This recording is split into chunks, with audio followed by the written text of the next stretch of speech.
mga kagamba, magpapalaban tayo ulit. May mga i-upload tayo dyan na laban yung dinayuan natin sa isang lugar.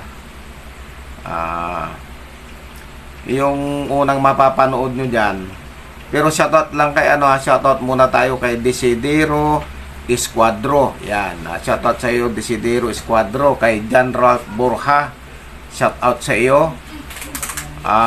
Kay Damang Vlogger, yan, Jake Vizcara, yan, shoutout sa iyo Jake Vizcara.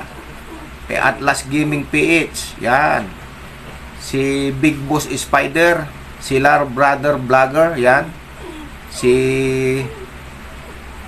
Gagambal TV, Diosdado Chongson, yan. Shoutout sa inyo mga gagamba.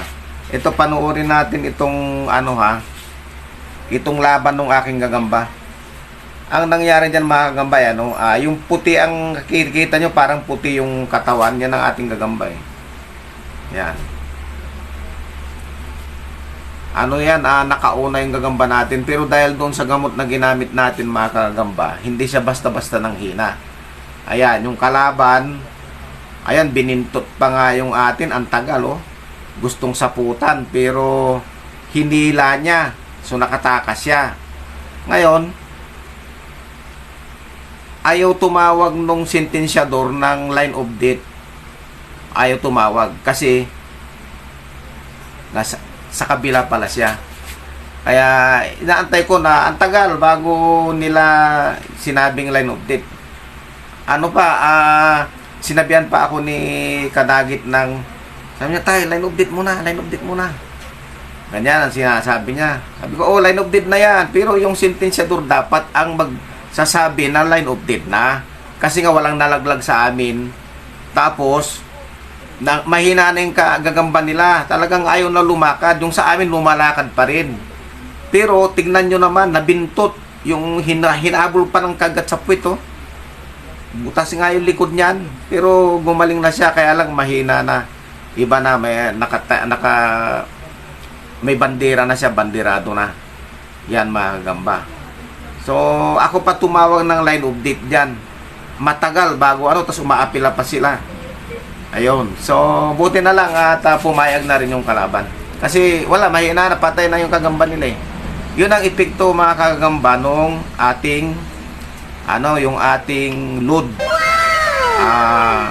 Sipin nyo, kitang-kita nyo naman doon sa laban. Talagang nabintot siya. Nung patakbo na siya, hinabol siya ng kagat. Pero ang malupit doon, pahina na pala yung gagamba nila, kaya bumitaw.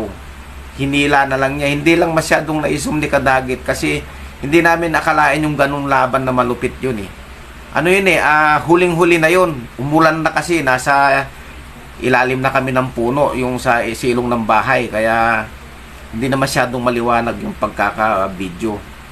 Yan. Pero ganun pa rin mga kagamba, maganda ang naging resulta.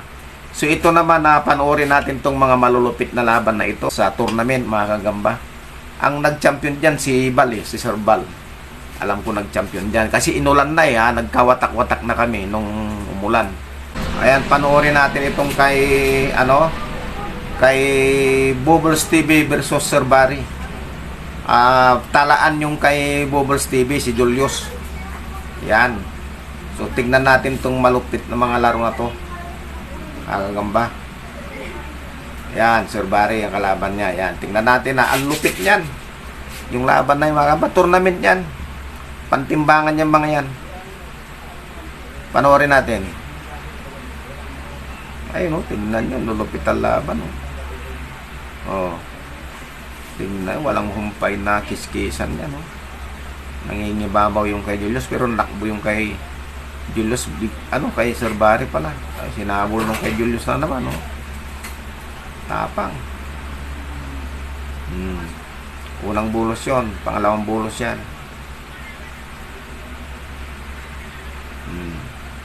Lampasan. Yan, so pangatlong bulos.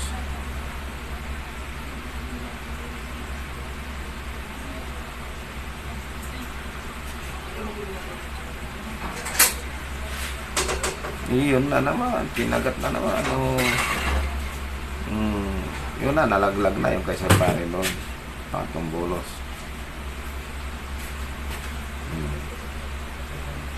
Pang-apat na bulos.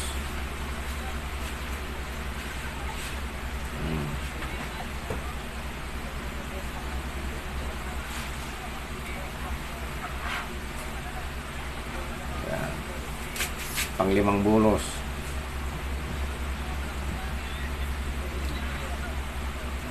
Ayan na naman.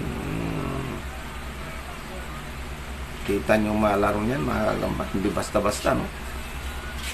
Malupit. Ayan, panalo dyan si Bubbles TV. So, ayan mga kagamba, napanood natin. Sana, mag-comment lang kanya kung gusto magpa-shoutout. Tapos, sa susunod na upload natin, mas ganyan kalulupit na mga kagambang may upload natin.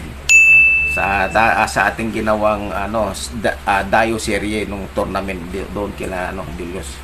Alright, maraming salamat.